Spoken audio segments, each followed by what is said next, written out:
Coming up next, we have got Dr. Kent Hovind. Wait. Probably. Hold up. What you got? I got the dog tags. Oh, sweet. We're all good. I forgot to mention those. They tried to kick us out earlier, and now we have a dog tag. You have to have this to stay in. Forgot about that. That's very important. I was out there for like an hour. Every single session, they didn't let you in, huh? You had to No. go get this? No. My goodness. Every single session, make sure the ushers, as you come in, they can see your dog tag, all right? So make sure they can get that. And the kids, too. Yeah, and the kids, as they go to Creation Cadets, this is how we know they belong to us and not to somebody else. Otherwise, without the dog tags, they kick get the them boot, outside with the rest of us. So, okay, And good. so you could wear that now. We're all paid Okay. up. The $28. We're paid up? It's all good. Hang on, $28? Yes, $28. You got these for $28? Yeah. How did you do that? Well, that's what the lady told me. With the, there's like 13 sessions, right? And you, like $7 a session, get $28.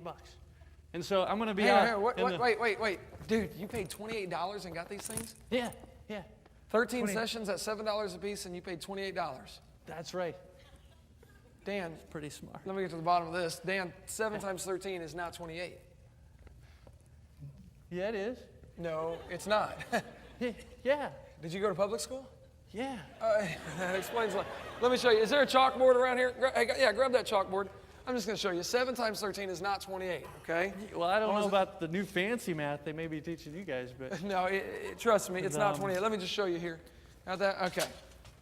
All right, Dan. Thank you, guys. Give a hand for the stage hands. Thank you. Beautiful. All right. Okay, you got 13, right? 13, yes. Times 7 yeah. equals 28, right? Do the math there. I don't think you're going to come up with 28. You'll see what it really is. Oh, all right. Okay, 7 times 3 is 21. 21. All right, Okay. you take 7 times 1. 7. 7. That's right. You got 7 plus 1. It's 8. Bring down the 2. 28. $28. Isn't that what everybody else paid? Right? $28. No, Dan, that's not how you multiply. Yeah, it is. All right, check it out. I Check it just out. did it What right if, there. what if you did it the opposite way? What if we did 7 times 13. No, we just did 13 times 7. Let's just try dividing. What is 7 divided by 28? Now, see if you come up with 13 there. Okay. What is 7 into 28? Right. What do you get? I've been out of school a while now. Yeah, I can tell. Let's see. Okay, first of all, the 7 is not going to go into the 2, right? Okay. So you have to bring the 2 down here. Now the 7 into the 8 goes once. All right, so 1 right there. So then 7, and then you subtract 7 from the 8, you have 1. So now you're doing the 2, you carry the 2 back. 7 into 21 is 3. You got 13, $28. Now, It's all good. I'm gonna go oh, out. Dan, whoa, we're not done yet. Dan, that is not how you divide. No, that's how I divide. All right, right there. forget the multiplication and division. Do you know how to add? Yeah. Okay, let's add this up here. Add this up. We got 13. That's 1. 13. 13. 13. This makes sense, 13. right? 13. 1, 2, 3, 4, 5, 6. 13.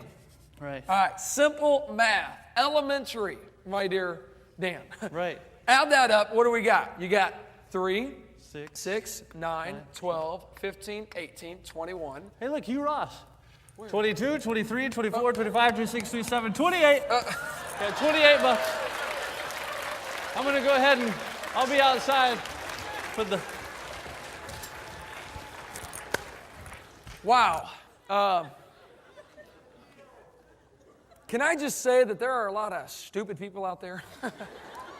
In our world today, there are a lot of really, stupid people. Man, and some people just have stupid ways of adding and dividing and multiplying. It just doesn't work. It doesn't make sense. It's amazed me. 2 people they really can. They can look at the same thing, and one gets some stupid idea about what just happened. It's absolutely incredible how that works.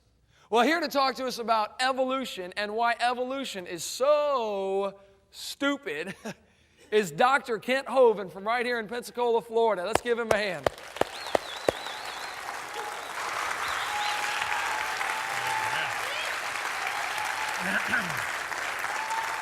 All right. Go to town, Thank you, man. son. Thank you.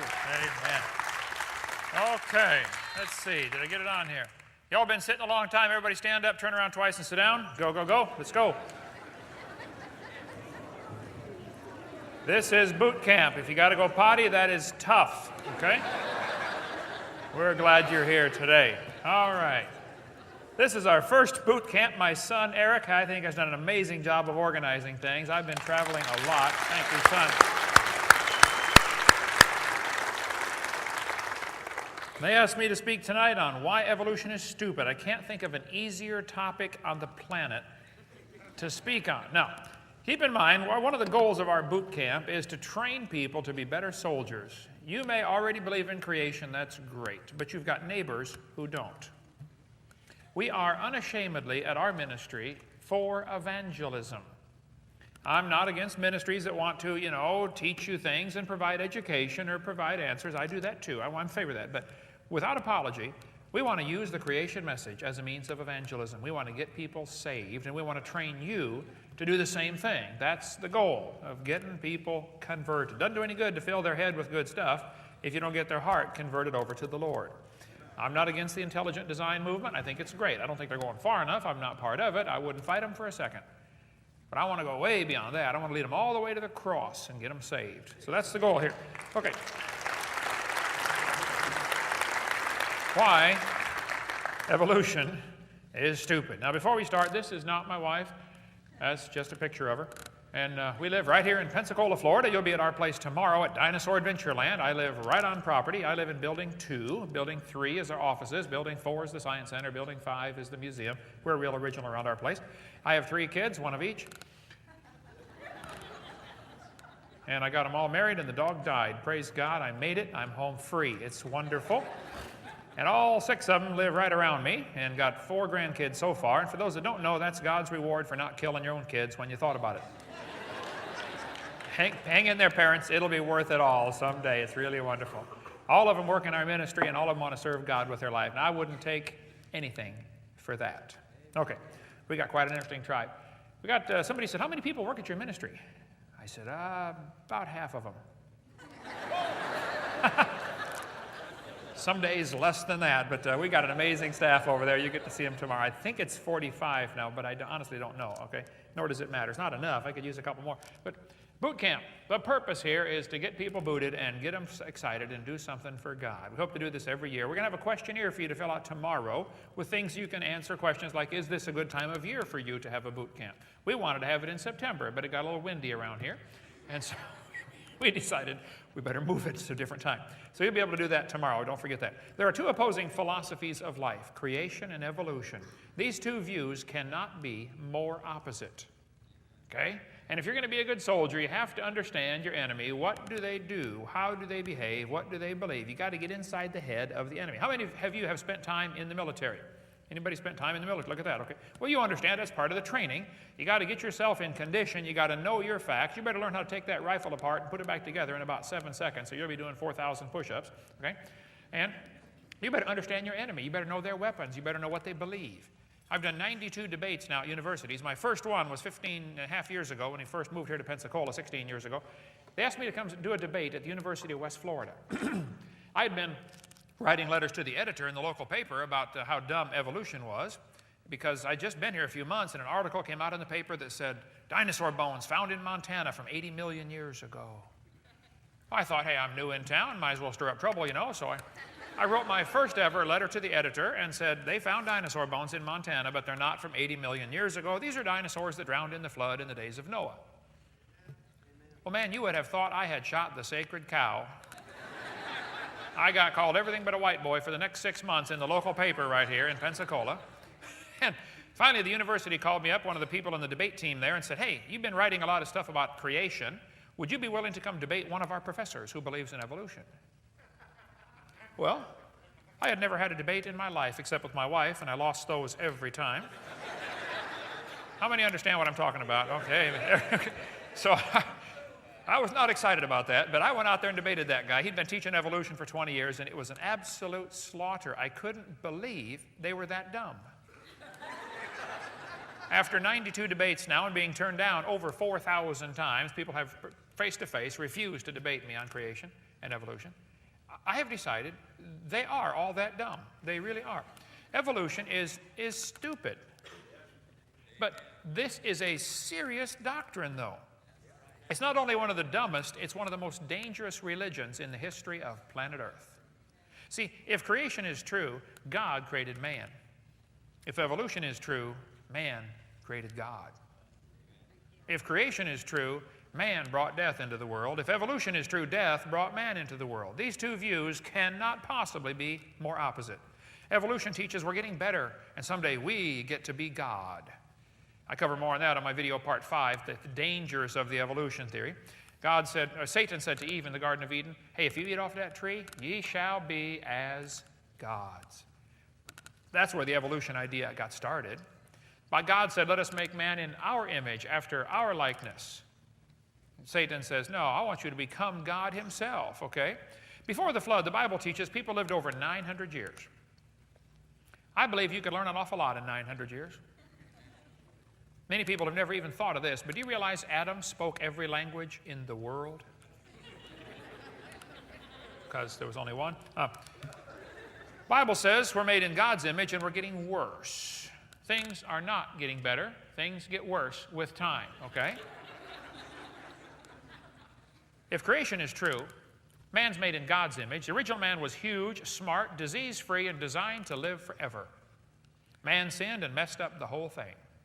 If evolution is true, man evolved from animals without a creator or a designer. Original man was small, dumb, poorly designed, doomed to die early, and millions of years of death brought man into the world. These views, I'm telling you, are polar opposite. Somebody's wrong. And I enjoy showing them who they are, okay? So, what about the cavemen? Where on earth do they fit into the picture? We teach the kids, this is Grandpa. Is it possible for an ape-like creature to turn to a human? Well, we cover a whole bunch more on the cavemen on our videotape number 2 of our blue series of tapes out there on the table under the stairwell. I like to ask evolutionists this question. I say, guys, here we have Mount Rushmore, which is, as far as I know, the world's largest rock group. Do you think it's possible for the face of George Washington to appear on those rocks by chance? Do you think the wind could have done that? Could that have happened by, abrasion or erosion or exfoliation or thermal expansion of the rock? I mean, what caused the face to appear on the rock? And they'll say, oh, this was designed by a guy named Borglum, and he took a long time and he built it. Okay. Now, guys, do you believe George Washington himself, the original real George Washington, with 50 trillion cells in his body and over 20 systems that we know of that are all interdependent on each other, do you believe the real George Washington happened by chance? They'll say, yeah. I say, wait. You don't believe his face could appear on a rock by chance, but you do think his entire complex anatomy could happen by chance. Are you dumb in any other area? Was there a designer for that? How about just a car, a simple car? Do you think that was designed, or could that just happen by chance? This is nothing compared to one single cell in your body. Can a box evolve? Joyce saw my seminar years ago and wrote this book. It's so cute. It's so simple. Can an ink pen evolve? Could just a needle evolve to sew your clothes up with? It just goes through simple things. You realize, no, that could not evolve. The DNA, the deoxyribonucleic acid in your body, is the most complex molecule in the universe. It is unbelievably complex. The DNA is. Was there a designer for that? Or did it just happen by chance? The Casio Databank stopwatch. Mine holds 300 phone numbers. It's a calculator, it's a countdown timer, and a stopwatch, and an alarm clock. It does not tell time. I have to look at it. But this is an amazing machine, okay? Do you think this thing could have happened by chance? You don't have to see the designer to believe he exists. The watch itself is proof there was a watchmaker, whether you ever see him or not. It's interesting. Evolutionists argue against design using arguments they designed. Michael Behe's got a great book on the design of the single cells in your body. He spends an entire chapter talking about the hair on a bacteria. One single hair on a bacteria is unbelievably complex. It's attached to a little tiny motor. That motor is in the skin of the bacteria. That motor turns 100,000 RPM. We've got a model of it you'll see tomorrow at Dinosaur Adventureland. That motor is so tiny, if you took one hair off your head and chopped it off, 8 million of the motors would fit on the stump. It turns 100,000 RPM. And it's so powerful, it's able to make that bacteria swim the equivalent of a person, a human, swimming 60 miles an hour through peanut butter. That's how powerful that motor is. It is just phenomenal. And you think it happened by chance? Come see the model. Did Ian Juby make it in? Ian, are you here tonight? He was going to come. He built a model for us. He said he'd Be here tomorrow. Had transmission trouble coming down from Canada. Any more Canadians? Canadian, hey, okay, good. Canadian, eh? Do you think there might have been an intelligent designer for the model? I mean, just the model took an intelligent designer. Ian's part of the Mensa Club. I mean, really intelligent. But this is child's play compared to the real ones. That's just, there had to be a designer, okay? There's a rock, but on the side of the rock, you notice, hey, there's somebody carved something on there. I mean, we'd all agree with the rock is probably a natural thing, but what about the design on there? Nobody with half a brain would say, well, that just happened by erosion. No, that was designed, okay? You see a bunch of rocks arranged in a particular order, you automatically conclude somebody designed it. Look, if you're walking through the woods and you find a painting hanging on a tree, you look around, there are no people, there are no footprints. You holler, hey, anybody out there? Nobody out there. And you can't find any evidence of anybody having ever been there. What do you conclude? Somebody made the painting, right? The painting itself is proof of the painter. Do you think our dinosaur Adventureland is a result of just chance? Did the wind blow through there and assemble everything? I can assure you that is not how it happened, okay?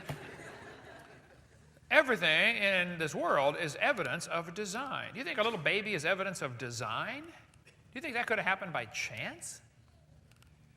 The creation view says very clearly that God made everything 6,000 years ago. 4,400 years ago, there was a big flood. A guy named Noah built a big boat, put all the critters on board, and everybody outside, their property value dropped to 0. And if you couldn't swim for a really long time, you had a real problem on your hands, okay? The evolution view says 20 billion years ago, there was a big bang where nothing exploded and produced everything. Somebody is clearly wrong. People say, isn't there a third position? Couldn't God use evolution? Well, the God that would use evolution is cruel, wasteful, stupid, and deceitful. It's not the God of the Bible, that's for sure. Jacques Monod said, natural selection is the blindest and most cruel way of evolving new species and more complex and refined organisms. It's a horrible process.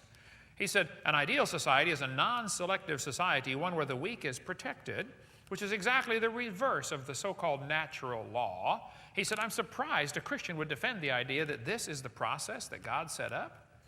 Why would you blame God for the process of evolution? That's cruel, it's mean, it's awful, it's horrible, and there's no evidence for evolution anyway. So why should I take my perfectly good Bible, which has never been proven wrong, and compromise it with a dumb theory that has never been proven right? I'll stick with what I got, thank you, okay? So, evolution is stupid. I'm going to tell you why. Here's Discover magazine. Where are we going? Straight to hell if you don't get saved, okay? But stupid. Dictionary definition. Lacking normal intelligence. Foolish. A stupid idea. I collect textbooks. You get to see those tomorrow if you get a chance to come in our library. I have hundreds. My wife says too many. I said, I don't have them all, so how could I possibly have too many? Okay? You got to get them all till you get to, and one more than that, then you got too many. Richard Dawkins says, it's absolutely safe to say if you meet someone who claims not to believe in evolution, that person is ignorant, stupid, or insane, or wicked. Well, you got to define evolution. The first thing I do when I do debates, and if you're going to be a good soldier for the Lord out here in this evolution battle, and it is a battle going on, you're going to have to define exactly what you're talking about. I've watched in the last 15 years, probably 9 states have tried to force creation into the schools or drag evolution out of the schools or force equal time. They're all barking up the wrong tree. None of those are going to work. Even what's going on in Kansas now, even though I'm thrilled for what they're doing, and go get them, guys, it's not going to work, okay? The simple solution is you have to define what you're talking about first. They're not defining. Alabama did a pretty good job on the sticker they had in their textbook years ago because they separated the evolution into the different kinds. Somebody says, do you believe in evolution? Or when I do a debate on evolution, the first thing I do is define what we're talking about. First of all, we'd have to have cosmic evolution. That would be the origin of time, space, matter. Where did time come from? Where did matter come from? Where did space come from? Did you know all 3 of those have to come into existence at the same instant? If you had matter but had no space, where would you put it? If you had matter and space but had no time, when would you put it? You got to get all three coming into existence at the same instant. And God answers that in 10 words. In the beginning, God created the heaven and the earth. In the beginning, there's time. God created the heaven, there's space, and the earth, there's matter. God made time, space, and matter all at the same instant. It has to be that way. It's not going to work any other way. Secondly, we have what's called chemical evolution. This is where all of the chemicals evolve from hydrogen. Big Bang Theory says the Big Bang produced hydrogen. Well, then how did we get all these other elements? You want me to believe uranium evolved from hydrogen? Thirdly, we have to have what's called stellar evolution. The stars would have to evolve. You know, nobody's ever seen a star form, and yet there's enough stars out there that we know about. At the last count in 2003, the current estimate is every person on Earth can own 11 trillion stars to yourself. Those are the ones we know about. We don't know about the ones that we don't know about. Okay. Fourthly, there's going to have to be organic evolution, where life gets started from non-living material. Nobody has a clue how that could happen. Fifthly, macroevolution, where an animal changes to a different kind of animal. Nobody has ever seen a dog produce a non-dog.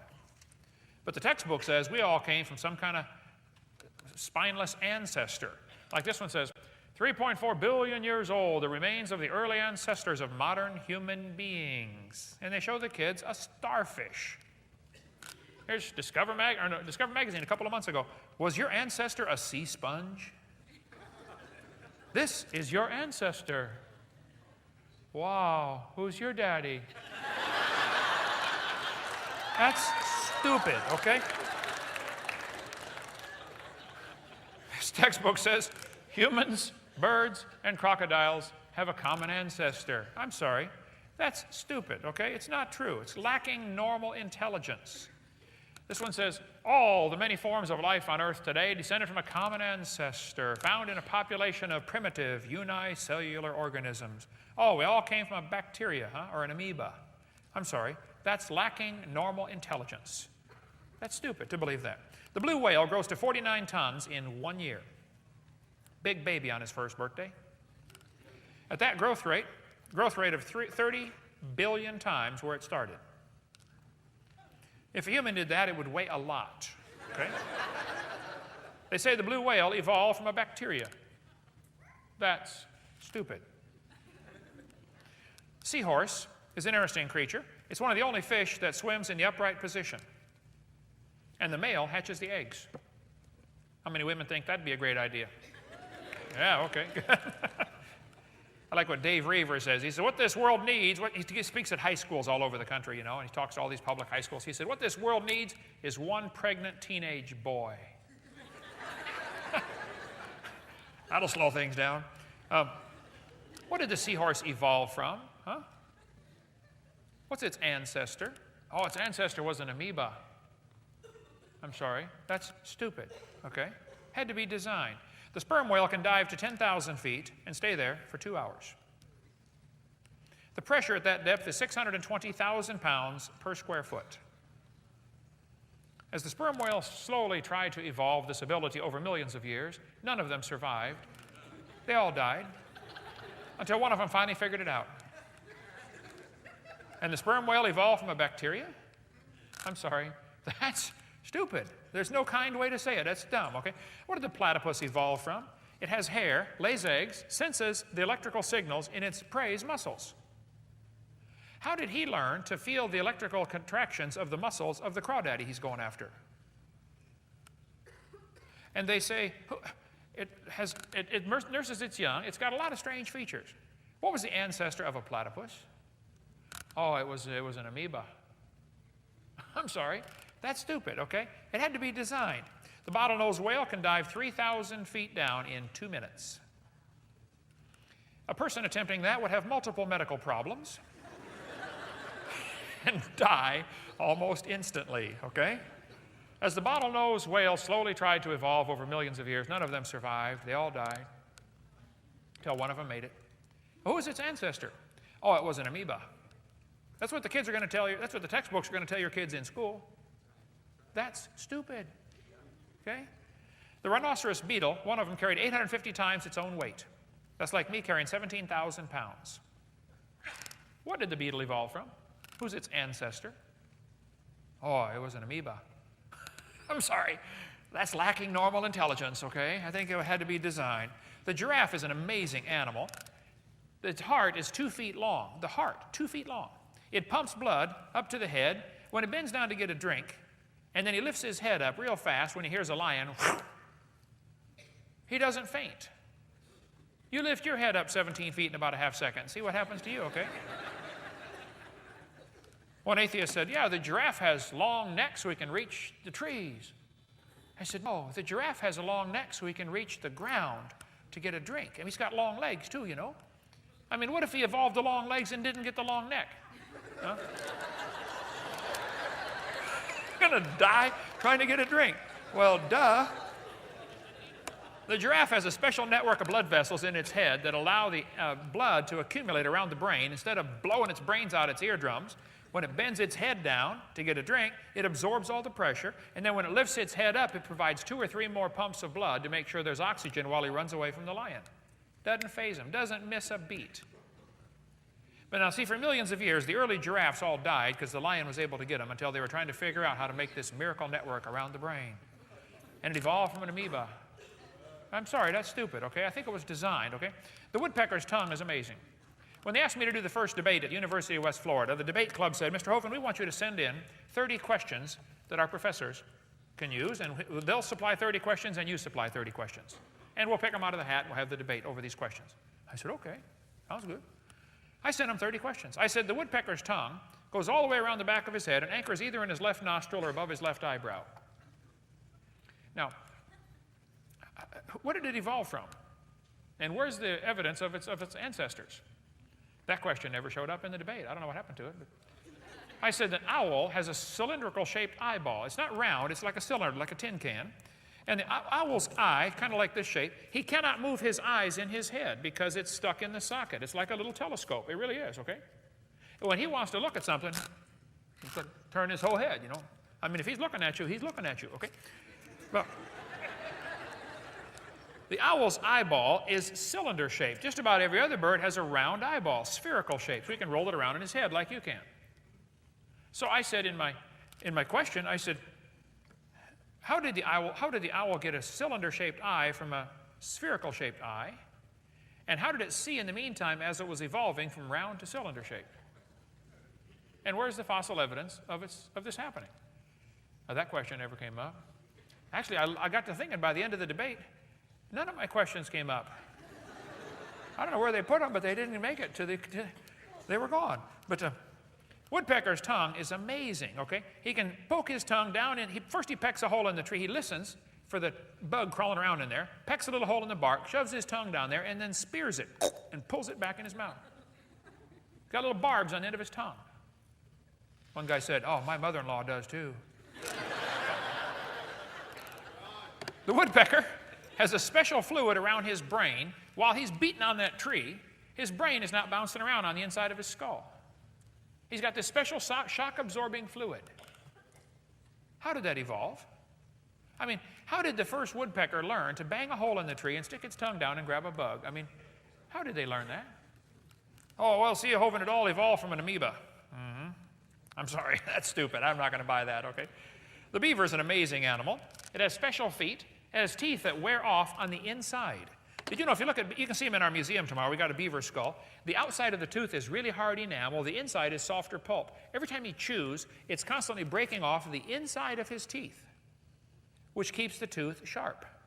Self-sharpening teeth. Where did that evolve from? Oh, see, it came from an amoeba. I'm sorry. That's stupid, okay? The Pacific golden plover goes to Alaska, lays its eggs, puts on 70 grams of fat, then flies 88 hours nonstop to Hawaii. The problem is they burn 1 gram of fat per hour. They couldn't possibly fly there by themselves. They have to fly in a V formation because the lead bird, like the geese do the same thing, the lead bird has to use 1 gram per hour, but all the rest of them get a little savings because they're flying in the wake turbulence. It provides extra lift. So they can fly 88 hours to Hawaii on 70 grams of fat, burning 1 gram per hour. Incredible. And then they lay the eggs, hatch the babies, raise them up to a certain size. Mom and dad take off for Hawaii. Great idea, by the way. They leave the kids behind. 2 weeks later, the babies fly to Hawaii. They have never been to Hawaii. How do they know how to get there? Well, see, they all evolved from an amoeba, about 4 billion years. That's just stupid. I'm sorry. There's just not a good way to say it. The dragonfly is incredible. They have the best eyes of any insect in the world. They have 30,000 lenses on their eye. They can see almost all directions at the same time. How their brain figures out what to do with all that information, I don't know. Some people say, I wish I had eyes on the back of my head. Do you realize how complicated life would become? I like Dennis's question about, what if your knees bent backwards? What would chairs look like? That's a strange thought, By the way, I was surprised most of you had never heard of Dennis Swift. I've known him for years. It's just amazing. His head is full of cool stuff. I really enjoy hearing Dennis. He'll be there speaking again tomorrow. I've spoken at a couple of conferences with him before, and I said, you guys have got to hear Dennis Swift. I think you'd really enjoy that. Dragonfly can fly forwards or backwards. It's like a helicopter. Unbelievable. You study the flight of a dragonfly, it'll blow your mind. They spend 1 to 2 years as larvae before developing into adults. Who was the ancestor of a dragonfly? Well, kids, it was an amoeba. Here we go again. That's what they're going to teach the kids. Now, you may not have your kids in a public school, but your neighbors do. Right? This is your mission field. Okay? This is your assignment. Go fix the problem. You might not change the school, but you can convert all the kids. Jesus didn't spend any time trying to change the Roman Empire. He just went after people, one by one. That's unstoppable. If the Christians would learn to forget trying to change the Roman Empire, let's just go after the people. We'll get them all converted, okay? Some amazing videos we offered, amazing creatures, incredible creatures that defy evolution. There's now a third one, 1, 2, and 3. They're on our table out there if you want to get those. By the way, I've been trying to get the author of these amazing creature series to come speak at our boot camp. He's a good friend of mine, and I believe he's going to come to the next one. So pray for that. If we can get Job Martin to come, maybe one of the speakers at the next one. Textbooks tell your kids, 18 or 20 billion years ago, there was a big bang where nothing exploded. It was in a dot much smaller than a period on a page, and it exploded. That's stupid. Whole universe squeezed in a dot smaller than a period on a page? You couldn't squeeze a Volkswagen into a dot smaller than a period on a page, let alone the whole universe. Then it all exploded. Big bang. Now that's dumb. Where did time, space, matter come from? Who's ever seen a big bang create anything? We had a couple big bangs over in Hiroshima and Nagasaki. Didn't create nothing over there, did it? Big bangs don't create orderly universes. It's stupid. But the humanists believe the universe is self-existing and not created. You see this complex universe and don't believe there was a creator? Well, the second law of thermodynamics says everything gets worse. If you leave things alone for a while, they get worse. Nothing gets better with time. Things devolve. Humanists think the universe is self-existing and not created. Second law says everything gets worse. It had to have a winding up time because it's all winding down. It's not common sense to say it evolved by chance. Evolutionists say, well, if you add energy, you can overcome the second law, and the Earth receives energy from the sun. Yeah, but the universe is a closed system, okay? It's not receiving any new energy just by definition of universe. That covers everything. And adding energy is destructive. You have to have something to use the energy. The Japanese added a bunch of energy to Pearl Harbor and didn't organize a thing for us. A couple years later, we returned the favor and added some energy to a few of their cities and didn't organize a thing. We've been adding all kinds of energy to Afghanistan, trying to find that guy with the diaper on his head, and haven't organized a thing. That's how you tell when the terrorists reach puberty, you know, they put their diaper on their head. Oh. Adding energy is destructive. It's not going to organize anything. The sun's energy is going to destroy the roof on your house. The sun's energy is going to destroy your whole house. The sun's energy will destroy your roof on your car. It's going to destroy your upholstery. It's going to destroy the paint job on your car. Only one thing that can use the sun's energy is chlorophyll. No, they say adding energy solves the problem. I'm sorry, that's stupid. Adding energy makes the problem worse for the evolutionists. They say things are getting better. That's stupid. Here's Sue at 20. Here she is at 90. No, things don't get better with time, okay? This one says nothing really means nothing. Now that's stupid. Not only matter and energy would disappear, but also space and time. However, physicists theorize that from the state of nothingness, the universe began in a gigantic explosion. What? Can you believe they cut down a tree to print that? I mean, come on, where's Al Gore when you really need him, huh? That's what I want to know. That's stupid, okay? Nothing means nothing. Discover magazine. Where did everything come from? Oh, here we go, boys and girls. The universe burst into something from absolutely nothing. Zero, nada. As it got bigger, it became filled with even more stuff that came from absolutely nowhere. How is that possible? Ask Alan Guth. His theory will explain everything. That's stupid, okay? Real stupid. Everything came from just nothing. Yep. The observable universe could have evolved from an infinitesimal region. Yep, we all came from a dot, boys and girls. It's then tempting to speculate that, we go one step further back and speculate that the entire universe evolved from literally nothing. That's stupid. It had to be designed, okay? Time, space, matter had to come into existence at the same time. People say, what did God do before the creation? I say, well, your question assumes that God is locked into time. It's a poor question. There's no answer for it because the question's no good. It's like asking me why are elephants orange? They're not, okay? And the question, what did God do before the creation, tells me that you're thinking about the wrong God. See, the God that I worship is not affected by time, space, matter. This is not 2005 in heaven. There's no time there. And the angel's going to fly by one day in the book of Revelation, and it says there shall be time no longer. First thing you do, you get to heaven, take off your watch and flip it over to the side. You won't need that anymore. So before the creation, there was no time, and after God's done with this little experiment, there's going to be no more time. So once upon a time, there was a time when there was no time. Think about that one. So everything came from nothing. That's stupid. But that's what the kids are going to be taught in the school, and this is the mission field. Your mission is to seek them out, find them, and give them some common sense. Okay? Open up their mind and pour just a little bit of intelligent thought in there, okay? They say this nebula began to rotate. The dot began to spin faster and faster. Oh, it was spinning, and finally it exploded. Big bang. Well, if you put a bunch of kids on the merry-go-round and get it spinning clockwise as fast as it'll possibly go, you notice some very interesting phenomena. Okay? In phase one, the kids start screaming at the football players spinning the thing, saying, come on, let's go, faster, faster. You get up around 30 miles an hour. Phase two, they stop screaming. They just quietly concentrate on trying to hang on. You get up around 60 miles an hour, and they enter phase three, where they begin screaming again. Only it's stop, stop, please slow down. Don't stop, though. Go faster and faster. At about 100 miles an hour, they go to phase four, where they begin to fly off the merry-go-round. And that's when you notice something interesting. If the merry-go-round is spinning clockwise, when the kid flies off, the kid will be spinning clockwise until he encounters resistance, like a tree or pole. That's because of a law known as the conservation of angular momentum. A spinning object that breaks apart will have all of the pieces spinning the same direction.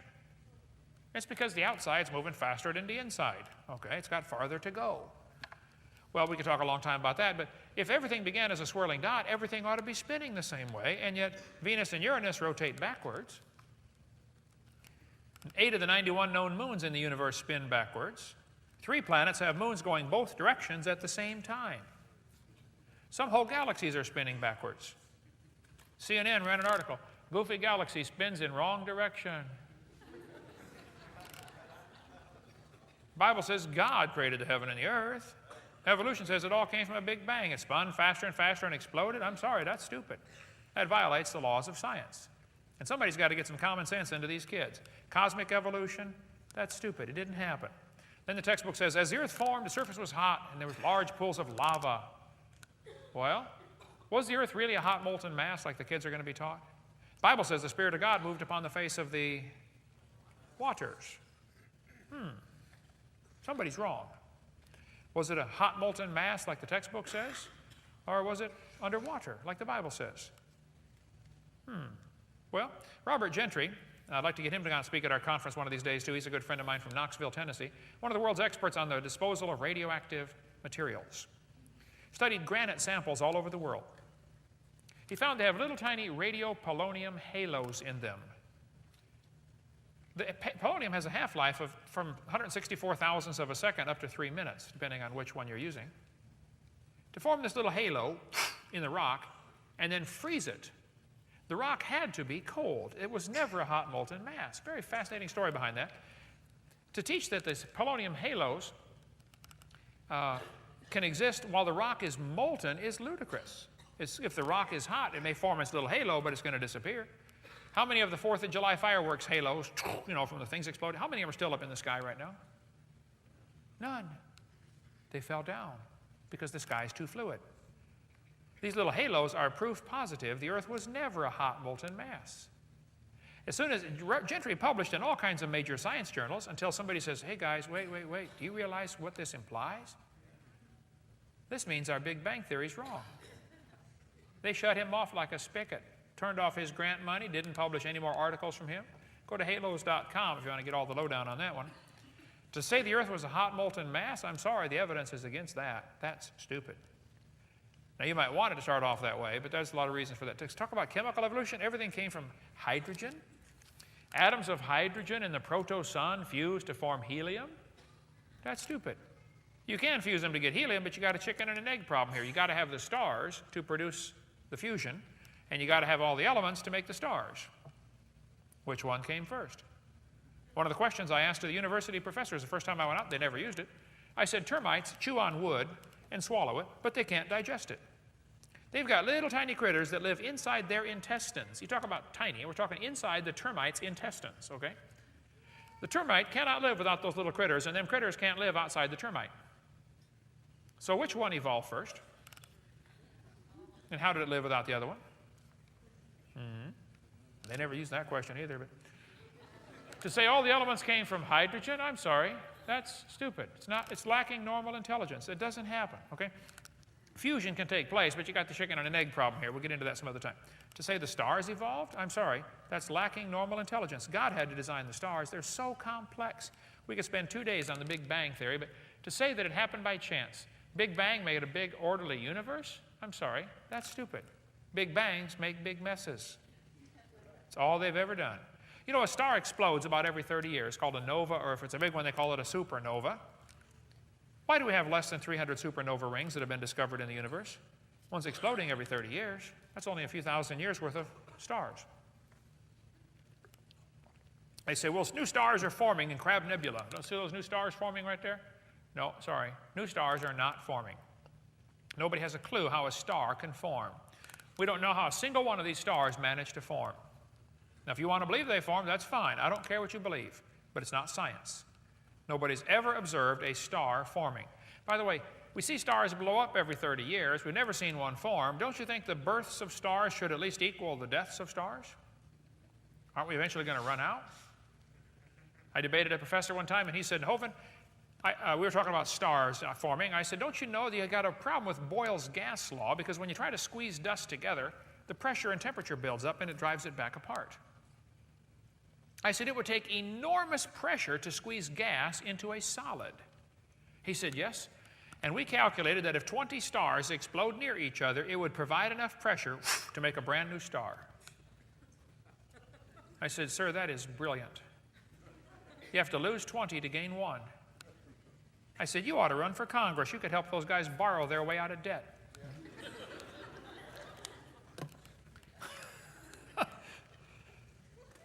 You think losing a star every 30 years is going to end up getting you 70 sextillion stars?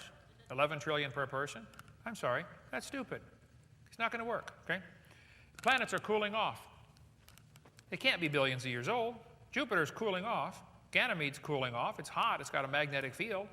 To say it's billions of years old is stupid. Saturn's rings are expanding. They're moving away from the planet. They're losing the rings. It can't be billions of years old. To say it is just stupid. It's not lacking normal intelligence. It's not. The moon is going around the Earth, but the moon is gradually getting farther from the Earth. We're losing the moon a couple inches a year, which means, of course, it used to be, closer.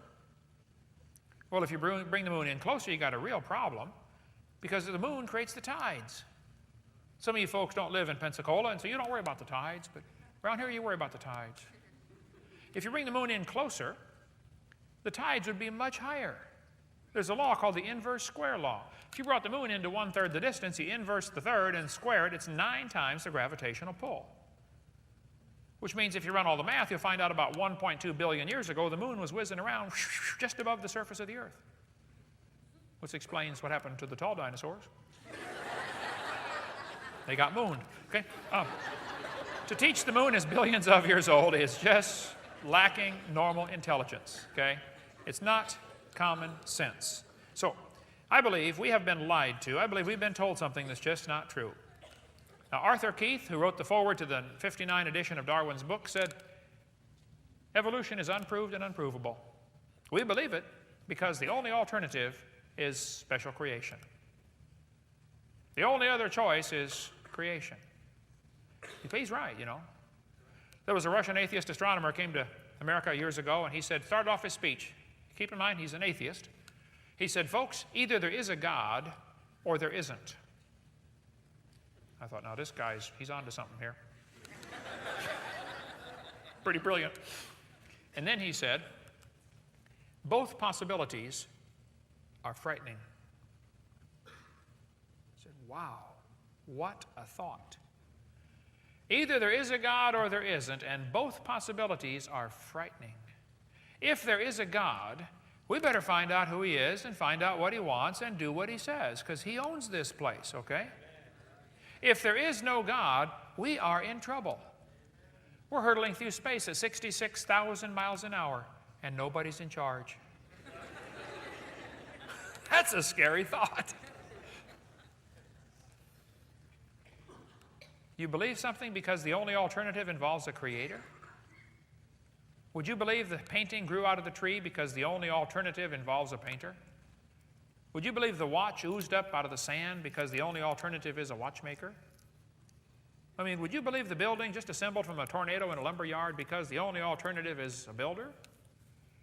Nobody with half a brain would reject the idea that there's a painter if you find a painting. You wouldn't reject the idea there's a builder if you found a building. Why do they reject the idea of a creator when they can see the creation all around them? I do a 90-minute radio program from 4:30 to 6 every day. I just got off in time to rush over here tonight. And we get atheists and skeptics that call in from all over the place. We had one from Sweden yesterday and one from England, and boy, they're angry at me. There's over 1,000 anti-Hovind websites. We're going for 2,000 this year.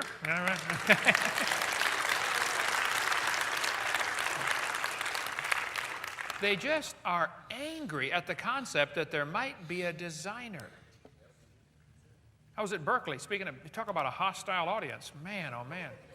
I had Q&A time, you know. I do this at universities all the time. It's either Berkeley or University of North Florida. I did 12 debates last year. But afterwards, I'm talking to one of the students out in the hallway. He said, evolution is a fact. I said, well, son, just calm down for a minute. I said, let me ask you a question. Suppose the creation story was true. Suppose I'm right.